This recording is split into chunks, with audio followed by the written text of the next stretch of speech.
प्रिय बच्चों, मेरे भौतिक विज्ञान की क्लास में आपका हार्दिक स्वागत है। जैसा कि कल हमने आपको परावर्तन के बारे में विधिवत बताया था और उसके साथ ही साथ थोड़ा सा अपवर्तन की भी शिक्षा हमने आपको दिया था।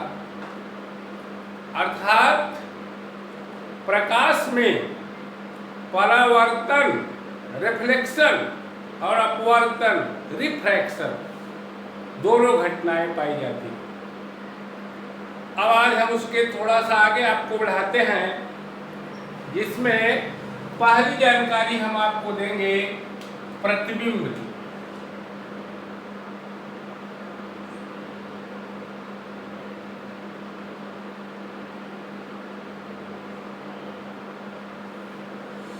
प्रतिबिंब को अंग्रेजी में इमेज कहा जाता है और प्रतिबिंब का नाम आप काफी सुनते हैं कि फला का प्रतिबिंब, ये प्रतिबिंब, वो प्रतिबिंब, लेकिन आप जानते नहीं होंगे कि प्रतिबिंब इमेज है क्या चीज।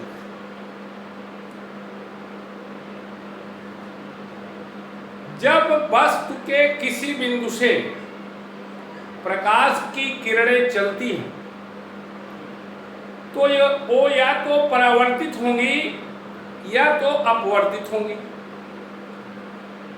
तो प्रतिबिंब की जिम्मेदारी परावर्तन और अपवर्तन दोनों के ऊपर जा रही है, रिफ्लेक्शन एंड रिफ्रैक्शन।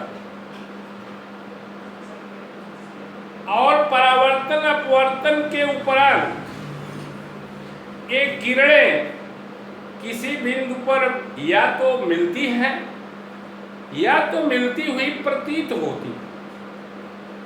जिस बिंदु पर ये मिलती हैं या मिलती हुई प्रतीत होती हैं, उस बिंदु को वस्तु के दिए गए बिंदु का प्रतिबिंब कहते हैं। अर्थात वस्तु के किसी बिंदु से चलने वाली प्रकाश की किरणें परावर्तन या अपवर्तन के उपरांत जिस बिंदु पर मिलती हैं या मिलती हुई प्रतीत होती हैं, उस बिंदु को दिए गए बिंदु का प्रतिबिंब अंग्रेजी में इमेज कहते हैं। ठीक इसी प्रकार जब हम किसी वस्तु को समतल दर्पण के सामने या किसी दर्पण के सामने करते हैं तो उसकी एक आकृति दर्पण के अंदर दिखाई देती है, जिसे हम प्रतिबिंब का नाम देते हैं, इमेज का नाम देते हैं। अब यहाँ प्रतिबिंब में दो बातें आई, प्रकाश किरणें मिलती हैं या मिलती हुई प्रतीत होती हैं। इसलिए प्रतिबिंब दो प्रकार का हुआ। एक को कहा गया वास्तविक प्रतिबिंब और एक को कहा गया आभासी प्रतिबिंब। वास्तविक प्रतिबिंब और एक को कहा गया आभासी प्रतिबिंब।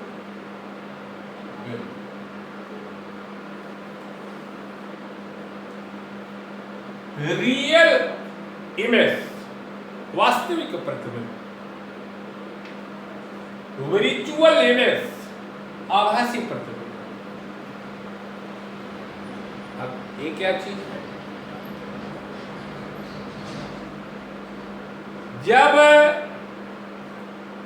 वस्तु के बिंदु से चलने वाली प्रकाश की किरणें परावर्तन या अपवर्तन के उपरांत वास्तव में मिलती हैं तो वास्तविक प्रतिबिंब बनता है। और जब वस्तु के किसी बिंदु से चलने वाली प्रकाश की किरणें परावर्तन या अपवर्तन के उपरांत किसी बिंदु पर मिलती हुई प्रतीत होती हैं, तब आभासी प्रतिबिंब बनता है। इस प्रकार वास्तविक प्रतिबिंब किसे कहेंगे, आभासी प्रतिबिंब किसे कहेंगे? जब वस्तु के किसी बिंदु से चलने वाली प्रकाश की किरणें किसी बिंदु पर वास्तव में मिलती हैं, तो उस बिंदु को दिए गए बिंदु का वास्तविक प्रतिबिंब कहते हैं। और ठीक इसी प्रकार जब वस्तु के किसी बिंदु से चलने वाली प्रकाश की किरणें किसी बिंदु पर मिलती हुई प्रतीत होती हैं, तो उस बिंदु को दिए गए बिंदु का आभासी प्रतिबिंब कहते हैं। इस प्रकार आपको हमने इमेज की जानकारी दिया, वास्तविक प्रतिबिंब रियल इमेज की जानकारी दिया और आभासी प्रतिबिंब विजुअल इमेज की जानकारी दिया। अब आइए देखते हैं दर्पण क्या चीज है।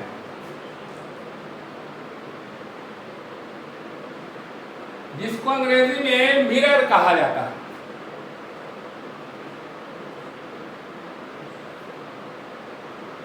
ये क्या है? जब किसी चिकने पारदर्शी माध्यम के एक पृष्ठ पर कलई अथवा लाल ऑक्साइड का लेप कर दिया जाए और दूसरा तल परावर्तक बना दिया जाए, तो इस प्रकार के प्राप्त निकाय का नाम रखा जाता है दर्पण या मिरर। ध्यान रहे कि दर्पण में एक पृष्ठ परावर्तक बन जाता है और एक पृष्ठ पर लाल ऑक्साइड या कोई कलई कर दी जाती है, जिससे दर्पण तैयार होता है। दर्पण में मुख्य रूप से दो प्रकार मिलेंगे आपको। एक का नाम है समतल दर्पण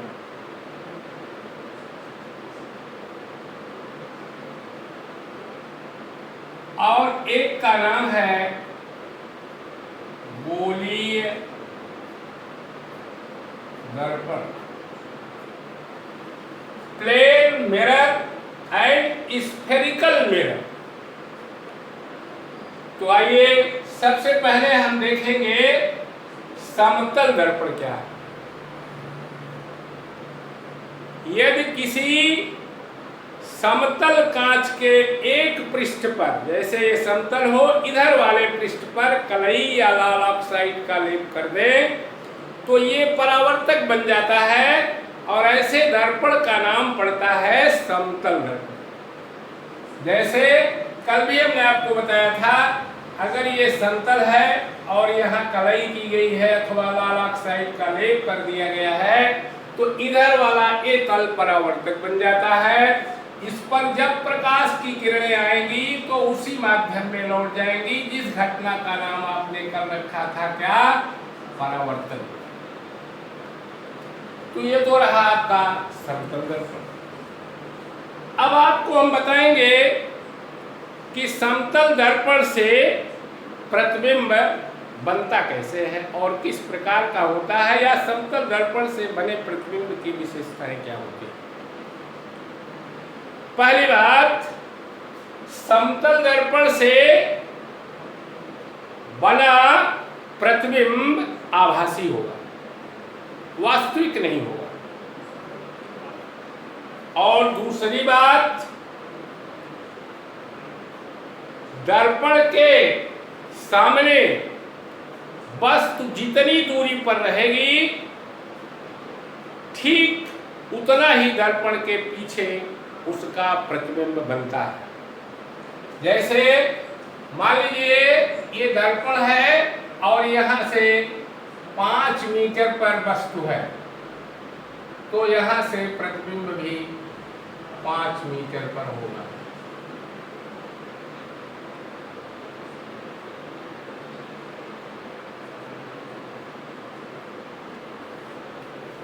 तीसरी बात, जितनी ऊंचाई की वस्तु होगी उसका का पूरा प्रतिबिंब देखने के लिए उसके आधे ऊंचाई का दर्पण चाहिए। जैसे आपसे कहा गया कि एक व्यक्ति 1 मीटर का है, 1 मीटर माने 100 सेंटीमीटर, उसका पूरा प्रतिबिंब देखने के लिए कितने ऊंचे समतल दर्पण की जरूरत होगी? तो आप अगर हमारा नियम याद रखेंगे कि इसकी आधी ऊंचाई, तो आप उत्तर में बताएंगे कि पूरा प्रतिबिंब देखने के लिए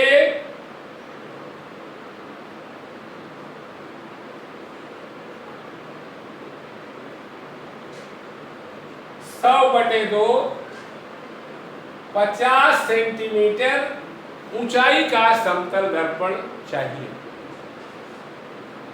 अगर वो 50 से कम होगा तो पूरा प्रतिबिंब दिखाई नहीं देगा।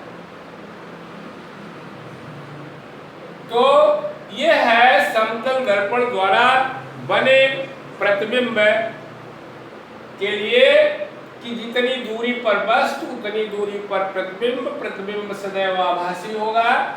जितना ऊंचा व्यक्ति होगा या वस्तु होगी उसके आधे दर्पण की ऊंचाई से उसको पूरा पूरा देखा जा सकता है। अब एक छोटा सा उदाहरण हम आपको यहां बताएंगे।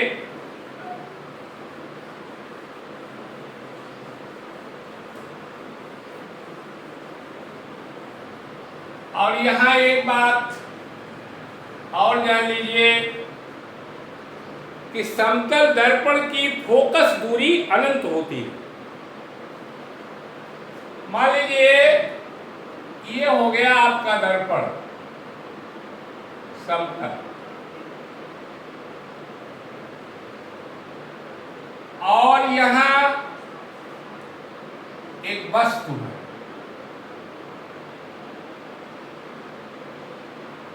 मान लीजिए ये 10 मीटर पर है, तो इसका प्रतिबिंब यहां 10 मीटर पर होगा।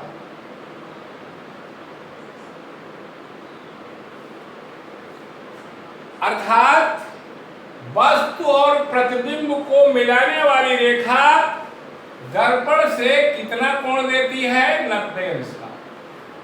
ये लंबवत होती है।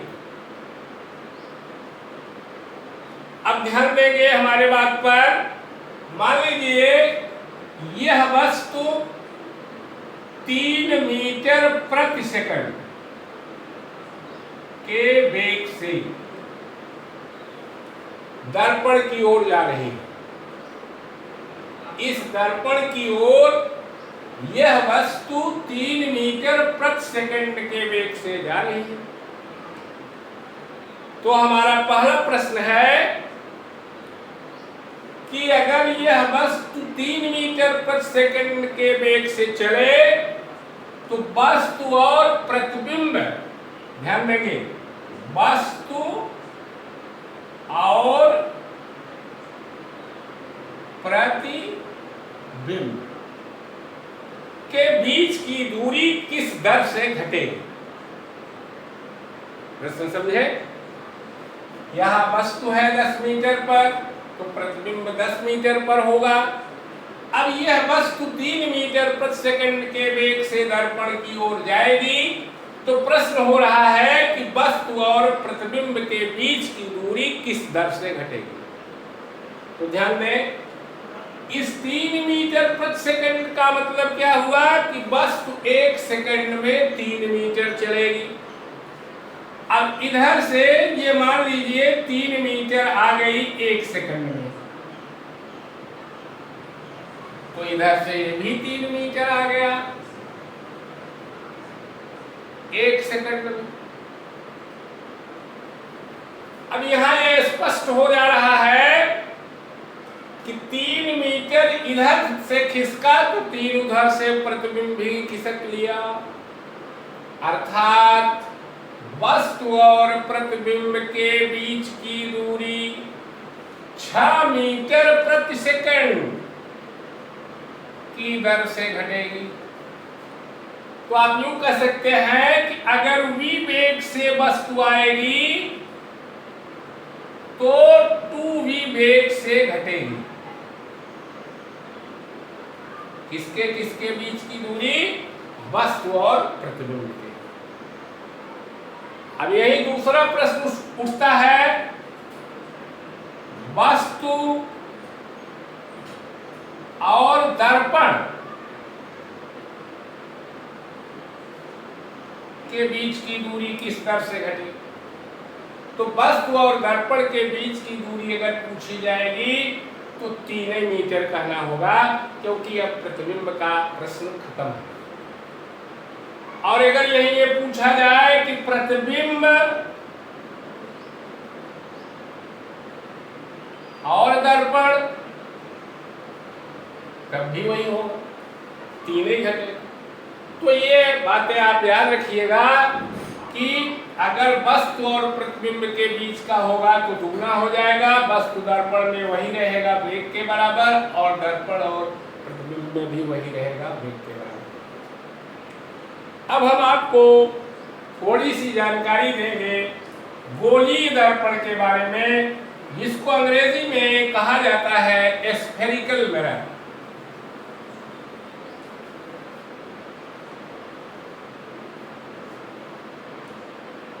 गोलीय दर्पण, स्फेरिकल मिरर अर्थात गोलीय दर्पण। यदि किसी गोलीय कांच को काटकर उसके एक पृष्ठ पर पॉलिश कर दिया जाए तो दूसरा पृष्ठ परावर्तक बन जाता है। इस प्रकार के दर्पण को गोलीय दर्पण कहते हैं। ध्यान रहे कि गोलीय दर्पण का निर्माण गोलीय कांच से होगा। अब देखिए, स्फेरिकल मिरर 2 भागों में बांटे गए, एक अवतल दर्पण कहा गया, एक उत्तल दर्पण। जैसे यहां आप देख रहे हैं, इसमें 2 तल बन रहे हैं, एक अंदर वाला है और ये के उठा हुआ है। अगर इस उठे हुए तल पर पॉलिश कर दिया जाए तो ये अंदर वाला परावर्तक बनेगा, जिसको हम कहेंगे अवतल दर्पण। और अगर यहां पॉलिश किया जाए अंदर वाले तरफ से तो ये परावर्तक बनेगा, इसको हम कहेंगे उत्तल दर्पण। फिलहाल आज हम आपको थोड़ा सा यहाँ बता रहे हैं, कल हम इसको पुनः बताकर तब आगे बढ़ेंगे। अब थोड़ा सा पार्श्व उत्क्रमण के बारे में जान लीजिए। पार्श्व उत्क्रमण, जिसको अंग्रेजी में कहते हैं लेटरल इन्वर्सन। ये बहुत सूक्ष्म चीज है। आप दर्पण के सामने खड़े हो गए, मान लीजिए जैसे हम खड़े हैं, तो दर्पण में आप क्या देखेंगे? दाहिना हाथ यहाँ जो आपका है उधर से बायां आपको दिखाई देगा, और जहां आपका ये बायां है उधर से दायां दिखाई देगा। अर्थात ये बदल गए, जिधर दाहिना उधर बायां दिखाई पड़ रहा है और जिधर बायां उधर दायां दिखाई पड़ रहा है। इस घटना का नाम है पार्श्व उत्क्रमण, अर्थात दर्पण की वह क्रिया जिसमें पार्श्व बदल जाते हैं पार्श्व उत्क्रमण कहते हैं। अंग्रेजी के कुछ अक्षरों का पार्श्व उत्क्रमण नहीं होता है, जैसे W है, X है, Y है, H है, T है, I है, O है, U है, M है। इस प्रकार से जो अक्षर हैं आपके, अंग्रेजी का A है आपका, इनका पार्श्व उत्क्रमण नहीं होता है, क्योंकि ये उलटने पर भी ज्यों के त्यों बने रहते हैं। बस आज इतना ही, धन्यवाद।